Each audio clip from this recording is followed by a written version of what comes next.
Dieu jaloux, c'est le Dieu qui se révèle dans la vie des gens qui ne veulent plus de cohabitation. Regarde, cette semaine, je parle avec une de mes filles et je lui explique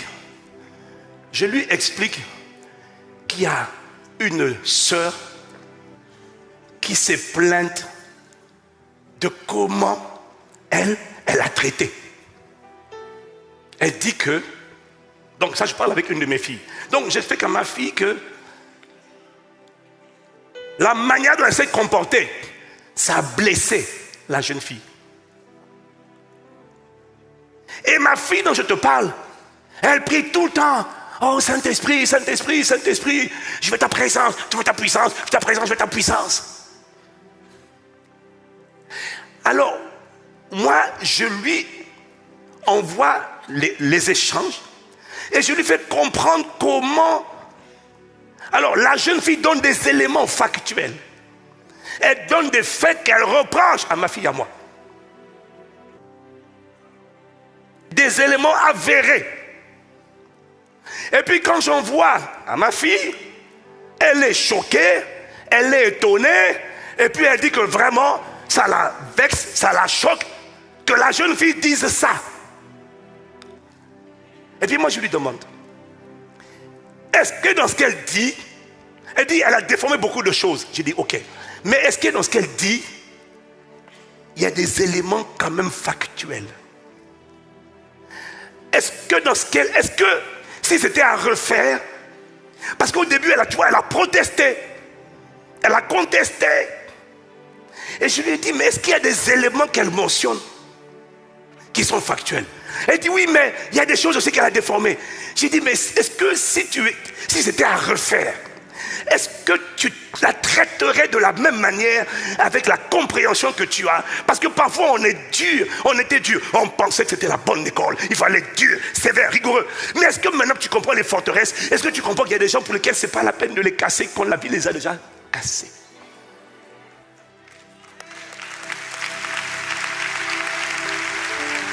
Est-ce que à la lumière de ce que tu comprends mieux aujourd'hui, tu as plus de sensibilité, de compréhension sur le fonctionnement de l'âme, est-ce qu'il y a des choses que tu aurais fait différemment si c'était aujourd'hui? Elle me dit oui. Je dis, mais qu'est-ce que ça te coûte de juste t'humilier et lui demander pardon pour la manière dont elle a vécu ce qu'elle a vécu? Pourquoi est-ce que je dois faire plusieurs échanges de WhatsApp avec toi pour te convaincre de t'humilier? Ça te coûte quoi de t'humilier? Ça te coûte quoi de reconnaître la douleur de l'autre? Ça te coûte quoi d'accuser réception et de dire, si c'était à refaire, je n'aurais pas fait pareil, je te demande pardon. Je ne dis pas que... Et puis je lui ai dit à ma fille, je dis, tu n'as pas tort sur tout. Je sais que parfois les gens, ils interprètent, c'est vrai. Mais s'il y a au moins des éléments factuels, ça te coûte quoi de t'humilier? Pourquoi je dois lutter avec toi pour t'emmener? Et puis elle me dit, ah, je demande pardon. J'ai dit, mais c'est pas moi qui dois demander pardon. Mais pourquoi c'est dur de s'humilier? Alors tu vois, elle prie, elle veut Dieu. En fait, elle demande la présence de Dieu, la puissance de Dieu. Mais elle ne veut pas manifester Dieu. Parce que Dieu est humble. Ça te coûte quoi de t'abaisser? Ça s'appelle l'humilité.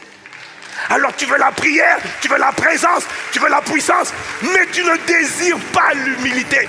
Tu ne soupires pas après l'humilité. Donc, tu ne soupires pas après le Christ formé en toi.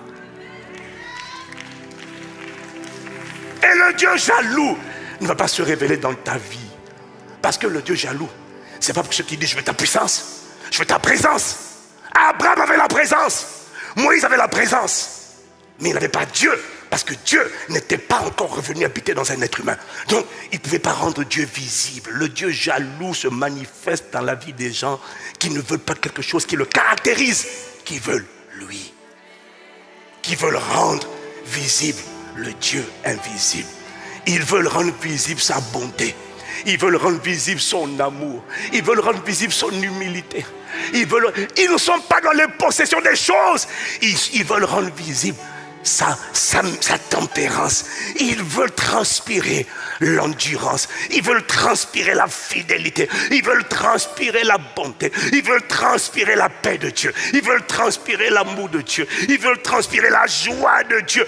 Alors du coup, ils n'acceptent pas la tristesse. Est-ce que tu as idée du nombre de gens qui tolèrent la tristesse? Je veux ta présence, mais tu es triste.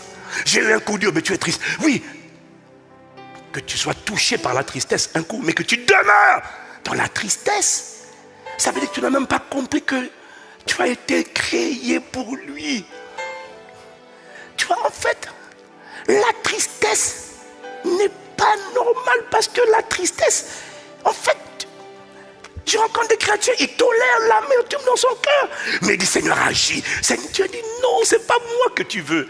Tu veux quelque chose que j'ai. Mais les personnes qui désirent Dieu ne tolèrent pas l'orgueil.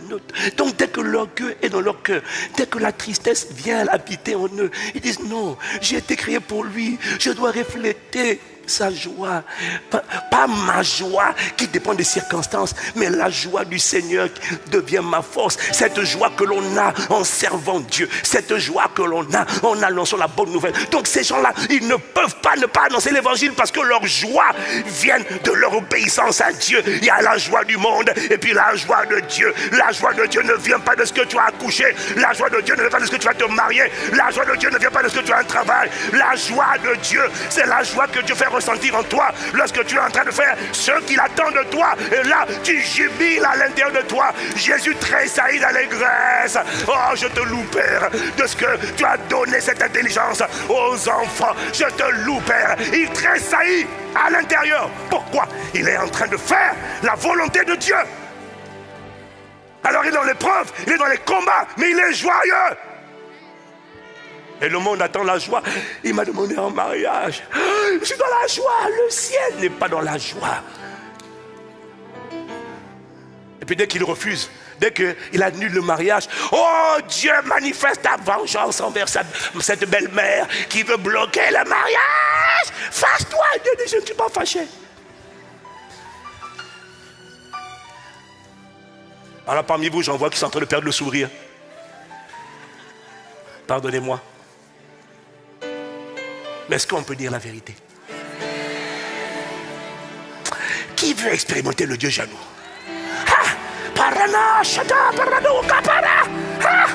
Le Dieu jaloux. Oh, Parana, Kebradus, Maria. Vous ne connaissez pas le secret des grands accomplissements.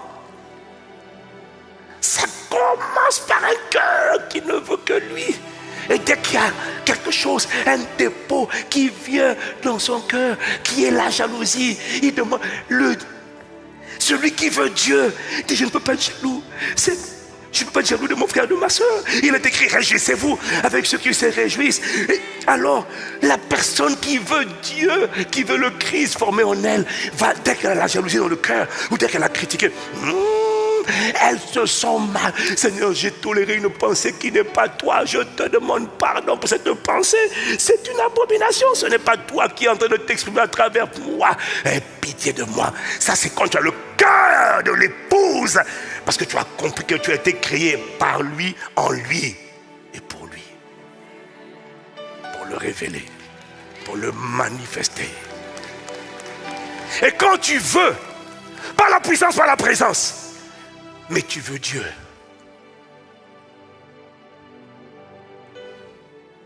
L'Ancien Testament, ils ne pouvaient pas vivre ça. Parce que l'Esprit n'était pas en eux. L'Esprit était sur eux ou avec eux. Mais depuis que l'Esprit est venu en eux, à la Pentecôte, il est désormais possible, pas seulement d'avoir sa présence, pas seulement d'avoir sa puissance, mais de le manifester lui. Et lorsque le Dieu invisible devient visible à travers un être humain, c'est ça qu'on appelle Christ. Christ révélé, Christ formé. En fait, le plus grand bien que Dieu puisse te faire, c'est de construire le Christ en toi. Tu n'as aucune idée de ce que je suis en train de dire, de la puissance de ce que je suis en train de te dire. Ton plus grand besoin, je n'ai pas dit ton plus grand désir, parce que ton désir c'est autre chose. Travail, mariage, percée, élévation, bénédiction. Moi je te dis que pour toutes ces choses que tu veux là, ton besoin c'est Christ. C'est-à-dire, c'est rendre Dieu visible. Oh. Shalalea parade, kato brana chate. Oh, brakato séparade. Le Dieu jaloux se manifeste, mais tu n'as pas aidé puissamment dans la vie des gens qui le veulent. Et du coup, quand tu le combats, dans la vie des gens qui ont son cœur, ses émotions, ses sentiments, son caractère en eux, ils n'ont pas atteint la perfection. Mais dès qu'il y a des émotions, des désirs qui ne sont pas de lui, la dimension des vrais adorateurs l'épouse. Ils font la guerre à toute disposition de cœur qui n'est pas Dieu à l'intérieur d'eux. Ces gens-là, ne les touche pas. À l'origine, il y a des cœurs qui ont été trouvés tout entiers. Des cœurs avec qui Dieu avait une alliance. Mais les gens ne savent pas. Toi, tu ne sais pas. Il y a des gens, il a une alliance avec Dieu. Il est escorté par des prophéties. Parce que Dieu lui a dit en 2006, j'ai trouvé un homme selon mon cœur. Tu te rappelles? Oui. Juste après que ma femme ait fait cette fausse couche de jumeaux, elle est partie aux toilettes à 3 mois, la veille de la conférence des femmes. Elle courait, il fallait préparer la conférence. Et puis elle arrive aux toilettes. 2 choses sortent. Elle venait de perdre des jumeaux. Et puis on a pleuré, on va à l'hôpital. On est en train d'emmener ma femme en chirurgie. Je suis là dans ma voiture et puis cette voix vient me dire, tu vois, tu sers Dieu. Regarde, si Dieu existe, si Dieu est bon, pourquoi ça t'arrive? Pourquoi ça t'arrive? Pourquoi ça t'arrive? Pourquoi ça? Pourquoi ça? Si Dieu existe, si Dieu est miséricordieux, regarde, tu sers Dieu, regarde comment ce qui est en train de t'arriver. J'ai dit, je n'ai même pas le temps pour toi. J'ai commencé j'ai juste adoré. Et j'adorais, oui je pleurais mais j'adorais. Oui je pleurais mais j'adorais. Oui je pleurais mais j'adorais. Oui je pleurais mais j'adorais. Je pleurais mais j'adorais. On n'est pas obligé de pleurer comme un désespéré. Emmenez-moi avec eux. C'est quoi ça? C'est quoi ça? Il est dans la barque de ma vie, oui.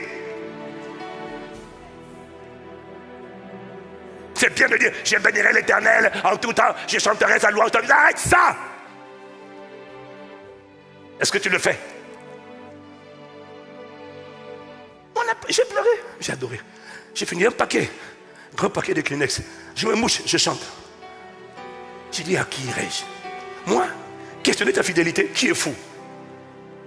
Quel que soit ce qui m'arrive, tu es sur le trône de l'univers, tu n'as pas déménagé. Quel que soit ce qui m'arrive, tu es bon. Tu es bon et ton amour durage. Allez, tu es bon en tout temps. Une voix me dit, non, il n'est pas bon, regarde ce qui t'arrive. J'ai dit, je ne peux pas le conjuguer en fonction de ce qui m'arrive. Je le conjugue en fonction de ce qu'il est. Et il a manifesté sa bonté en donnant Jésus pour moi à la croix. Tu veux que je le maudisse? Tu perds ton temps. Je ne le maudirai jamais. Qui me séparera de l'amour de Dieu? Il n'y a rien qui va m'empêcher d'aimer Dieu. J'ai prêté allégeance à l'agneau de Dieu. Raka Masha Ibrada.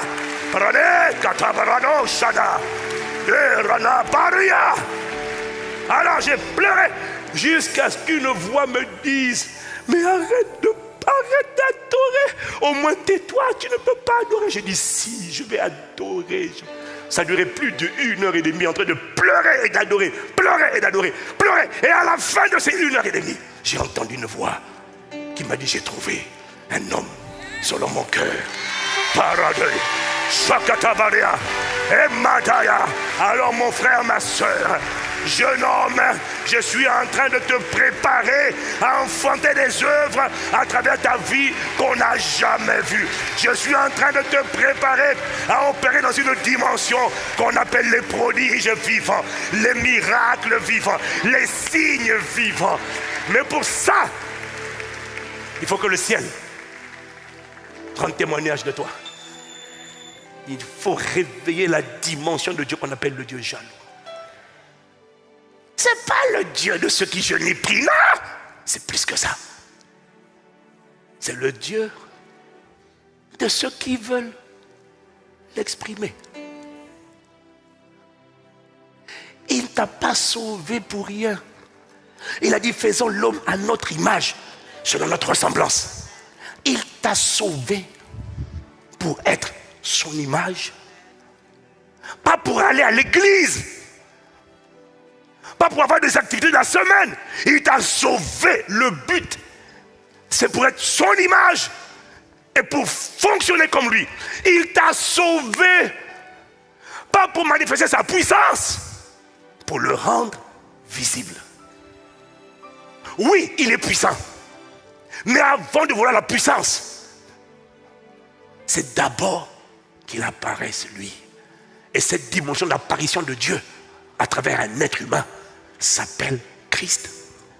Donc, son but pour lui, son but ultime, sa priorité, c'est pas ton mariage, ton travail, ta percée. Et sa priorité, c'est de faire sortir de toi Christ. Parce que quand tu as accepté Jésus, tu es né d'esprit. Luc chapitre 2, au verset 16, il est écrit, c'est aujourd'hui dans la ville de David, il vous est né un sauveur qui est le Christ, le Seigneur. Donc, à ta nouvelle naissance, le Christ est né en toi. Mais il n'est pas formé en toi. C'est comme sur le plan naturel. Il y a une différence entre être né d'homme et devenir un homme. Quand on dit qu'il est né d'homme, ça veut dire que ce n'est pas un animal. Il appartient à la race des êtres humains. Mais être né, il y a une nuance entre être né homme. Ça veut dire que tu es né, mais tu es un bébé. Tu dois devenir un homme. Mais tu n'es pas encore un homme. Et pourtant, tu es un homme. Tu es né homme, mais tu n'es pas devenu. Tu es né, tu es bébé. Mais tu ne dois pas rester bébé. Et reconnais les bébés. Les bébés sont égoïstes. Les bébés sont irresponsables. Les bébés sont immatures. Les bébés gardent leurs jouets. Ils sont capables de se battre pour leurs jouets. Les bébés pleurnichent. C'est leur langage. Dès qu'il y a une contrariété, il y a une épreuve, un défi, un combat, une adversité. Bébé. La panique. Les bébés, ils ont peur n'importe comment. Mais c'est ça, bébé. Ils ont une nature égoïste. Et puis ils ont une nature vantard. Tu as déjà vu un bébé avec des jouets. Dès que tu arrives, il te manque ses jouets. Le peu que toi, quand tu montes là, regarde ma voiture. Regarde. Tu es bébé. Tu as besoin de montrer aux gens pour avoir l'approbation. Tu es bébé. On comprend. Ce n'est pas un péché. C'est un état.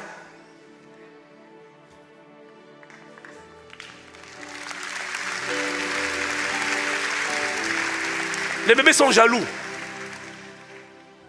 Les bébés sont jaloux. Quand ils ont un jouet et qu'ils voient qu'il y a quelqu'un, il y a un autre bébé qui a un jouet plus récent que le leur, ils jettent le leur et puis ils veulent le sien. Ils sont remplis de convoitise. Bébé. Ils convoitent les jouets de l'autre. Bébé. Au lieu de se réjouir avec ceux qui se réjouissent, ils envient. Bébé. Critique. Bébé. Tu vois? Tu es né bébé. Mais à un moment donné, il faut qu'on dise que celui qui est né d'homme est devenu un homme. Et à quel moment on dit que, hier on disait, il est né, mais le mot c'est népios, il est né. À quel moment il devient homme? 1 Corinthiens, chapitre 13, verset 11. Lorsque j'étais enfant, le mot grec népios veut dire bébé. Je parlais comme un enfant. Je pensais comme un enfant. Je raisonnais comme un enfant. Lorsque je suis devenu homme, j'ai fait disparaître, j'ai aboli, j'ai désactivé, j'ai fait disparaître ce qui était de l'enfant. Donc, il y a un moment donné dans ton cheminement avec Dieu où tu dois abolir, faire disparaître, lâcher ce qui était bébé. Sur le plan naturel, il faut qu'on le voie. Mais sur le plan invisible, tu es né Christ. Ce n'est pas la finalité, c'est le début. Tu dois... Mais le but de Dieu, en te faisant naître, ce n'est pas d'aller à l'église. Ce n'est pas de chanter, de servir. C'est qu'à un moment donné, il faut que le Christ prenne forme. De la même manière qu'on dit maintenant, cet enfant-là est devenu un homme. À quel moment on dit qu'il est devenu un homme? Lorsqu'il est posé, il est mature, il est serein, il est responsable, il est aimant, il inspire la confiance.